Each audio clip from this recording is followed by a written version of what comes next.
आमतौर पर ये मान के चलना चाहिए, अनलेस प्रूवन अदरवाइज, जो रूल है, गोल्डन रूल ये है कि जो पिछला वेरिएंट रहेगा उससे जब अगला वेरिएंट आएगा उससे कम घातक होगा, पहली बार। ये गोल्डन रूल है, क्योंकि उसे सरवाइव करना है। तो आमतौर पर वेरिएंट जब भी नया आता है वो पिछले वेरिएंट के मुकाबले कम घातक होता है। और इसका इन्होंने बहुत दिनों तक वेरिएंट्स के ऊपर बहुत दिनों तक WHO ने आगे आगे स्टोरीज चलाते रहे, ओमाइक्रॉन के, उसके बाद फिर ओमाइक्रॉन के जो वेरिएंट्स थे वो चलाते रहे। तो अभी लोग तंग आ गए थे, जान गए थे कि ठीक है वैक्सीन भी इन्होंने बेच लिया, बूस्टर फेल हो गया इंडिया में, इस तरह से करके बहुत लोगों का अपटेक खत्म हो गया, वैक्सीन इफेक्ट्स आ गया।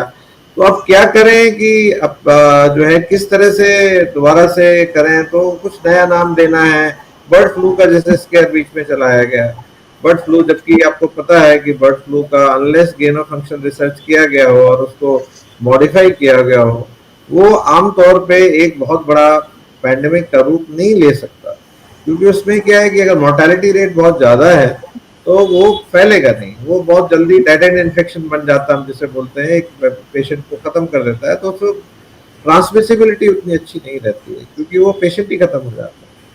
तो ये करते करते इन्होंने जब देखा कि पैंडेमिक ट्रीटी निकल गया है, अभी कुछ मेरे ख्याल से हो सकता है इनके वैक्सीन जो नहीं बिके थे वो दोबारा बेचने हो, वैक्सीन को हो सकता है और बना लिए हो, वो बेचने का कारण रहा हो। और जैसे सर बता रहे थे कि फ्लू और कोविड को मिला करके कोई वैक्सीन बनाने की तैयारी थी या बना लिया है, जो भी करके, तो वो जो है कोविड को हम अलग क्यों ट्रीट कर रहे हैं। पहली बात ये है, फ्लू ये भी एक तरह का फ्लू है, ये तो WHO भी मान चुका है, सारी दुनिया मान चुकी है कि covid is no different, it is another flu virus which causes flu. Flu is a disease symptom, set of symptoms.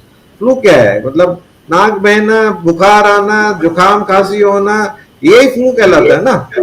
तो फ्लू का नहीं डॉक्टर कई साहब, कारण ये बड़ी चतुराई से मीडिया वाले बड़ी चतुराई से क्या करते हैं, डराते भी हैं और बचने के लिए कि देखिए हमने डर नहीं फैलाया। क्या क्या है, बहुत खांसी आएगी, नाक बहेगा, जुकाम होगा, नौजिया, ड्रिजीनेस, नींद कम आना, खांसना, फीवर आना। अरे तो ये तो सब आ रहा था 2020 के पहले भी आ रहा था कि नहीं आ रहा था? नहीं, हाँ है, ये नहीं, और उसमें एक छोटा सा जोड़ देते हैं, इससे मौत भी हो हाँ, सकती है। अरे मौत तो बहुत सारी चीजों से हो सकता है, आदमी जब पैदा हुआ है तो मौत भी होगा ही ना। कोई ऐसा तो व्यक्ति नहीं है जो पैदा हुआ और वो मरेगा नहीं। वो किसी ने, हर एक वायरस, हर एक बैक्टीरिया में कहीं ना कहीं रोज मौत होता है किसी न किसी कारण से। अब जैसे एल्डरली में मौत होना, एल्डरली में commonest cause of death as it is pneumonitis है या निमोनिया है, और कम्युनिटी एक्वायर्ड निमोनिया है, जिसके बहुत सारे कारण होते हैं, बहुत सारे वायरसेस होते हैं, और उनमें कुछ भी एल्डरली ऑलरेडी प्रीडिस्पोज्ड है, उसको ऑलरेडी इम्यून कंप्रोमाइज्ड है। अब उसमें 10 बीमारियां पहले से हैं, हाई डायबिटीज भी होगा, हाइपरटेंशन भी होगा, ASD भी हो सकता है, एल्डरली भी है, इम्यून कंप्रोमाइज तो वैसे ही होता है, उनका न्यूट्रिशन स्टेटस खराब हो सकता है। अब उसमें निमोनिया अगर हो जाएगा, वो किसी भी वायरस बैक्टीरिया से हो, उसका तो मोर्टेलिटी रेट ज्यादा होगा ही ना, एक बच्चे के या एक एडल्ट के मुकाबले। तो आप देखेंगे, अगर मैं ये कहूं कि 300, तकरीबन 300 लोग अगर पर लाख जो केसेस होते हैं एल्डरली में, वो निमोनिया से ही मौत होता है एल्डरली में ज्यादातर जो होते हैं। तो इतना हाई रेट अगर निमोनिया के डेथ के कारण होता है, तो उसमें चाहे कारण कुछ भी बने, कोई भी वायरस बने, इट इज इमटेरियल। तो उसमें आप उसका कोई डर फैला करके, और जो है ना, अभी भी जो मौत का दिखाया गया है, आंकड़ा दिखाया गया था मौत का, वो भी एल्डरली पॉपुलेशन में दिखाया गया था। आपको याद होगा, इसी तरह मीजल्स का भी डर फैलाया गया था यूएस के अंदर, 2 बच्चों का मृत्यु के अंदर। वो 2 बच्चे मृत्यु एक्चुअली कैसे हुआ, वो मीजल्स से ना होकर के कॉम्प्लिकेशंस के साथ हुआ, या उस बच्चे में और भी जो समस्याएं थी, या मेल ट्रीटमेंट हुआ, ट्रीटमेंट अच्छे से नहीं हुआ, डायग्नोसिस लेट हुआ, उसके कारण होता। पर ये तो नहीं कारण हुआ कि मीजल्स के कारण मृत्यु हो गया। तो ये सब जो है एक मीडिया का जो एक रोल है, हाइप करना, इनकरेक्ट इंफॉर्मेशन देना, इनकम्प्लीट इंफॉर्मेशन देना, और एक तरह का भय फैलाना, ये काफी एक बहुत ही चिंताजनक स्थिति कही जा सकती है। डॉक्टर बैनर्जी, क्या आपको लग रहा है कि मीडिया पूरी तरह से क्रिमिनल एफर्ट कर रही है, भय का वातावरण बना रही है, एक केस हो जाना, 2 केस हो जाना, उसको उसी तरह से प्रोपोगेट कर रही है और डरा रही है कि देखिए 2020 फिर आ रहा है।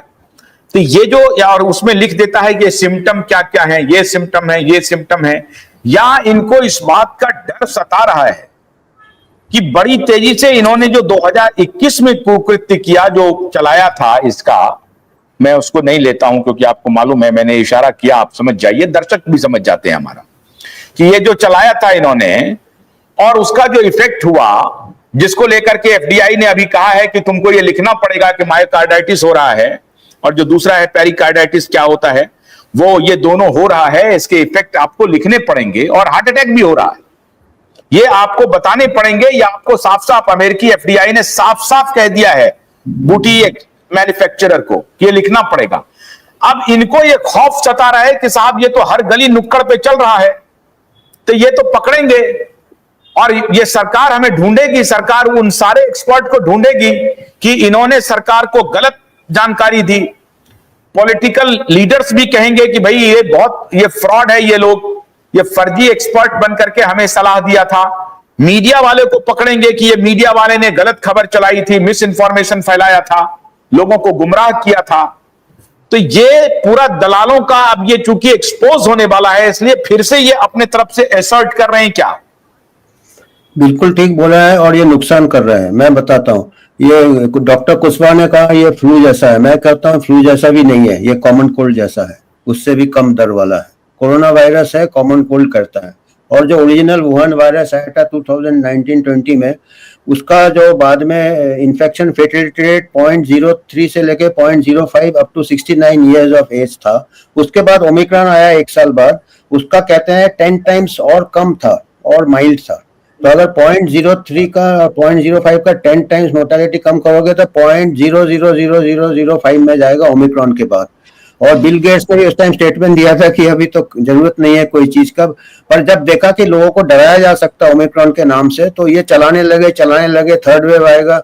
और केसेस का भी जैसे पैंडेमिक का इन्होंने डेफिनेशन चेंज कर दिया है। कॉमन कोल्ड के केसेस बढ़ रहे हैं। आप अब जब फैल जाता है ना, जैसे डॉक्टर कुशवाहा ने कहा डार्विन लॉ है, एडेप्टेशन होता है, वायरस अपने को एडेप्ट करता है कि वो अपने इसको मारेगा नहीं, इंसान को मारेगा नहीं, वो फैलेगा, जियो और जीने दो, तो सब में हो जाता है। डेली 25,000 डेथ होते हैं इंडिया में हजारों कारण के लिए। सबका अगर टेस्ट करेंगे तो 1,000-2,000 केस हम रोज, अगर मैं WHO के लिए अगर काम करने मिलेगा मेरे को, आपने जैसे कहा कि WHO ने क्या आपको खरीद लिया है, तो मैं कहूंगा कि जितने केसेस होते हैं उनका पोस्टमार्टम के पहले, मैंने डेथ के पहले RT-PCR करो। मैं 2,000 डेथ, 3,000 डेथ, 5,000 डेथ डेली मैं कोविड का रिकॉर्ड करा सकता हूँ इंडिया में। तो ये ऐसे में तो डेफिनेशन ही उन्होंने चेंज कर दिया है। और डार्विन्स लॉ बिल्कुल सही कहा है। अभी ओमिक्रॉन के बाद JN1 आया था, ये पिछले साल भी आया था, कुछ नहीं हुआ इंडिया में। अभी उसके JN1 के भी नीचे वाले अभी आए हैं, जो सिंगापुर में LA.7, MB.18, वो और हल्के हैं।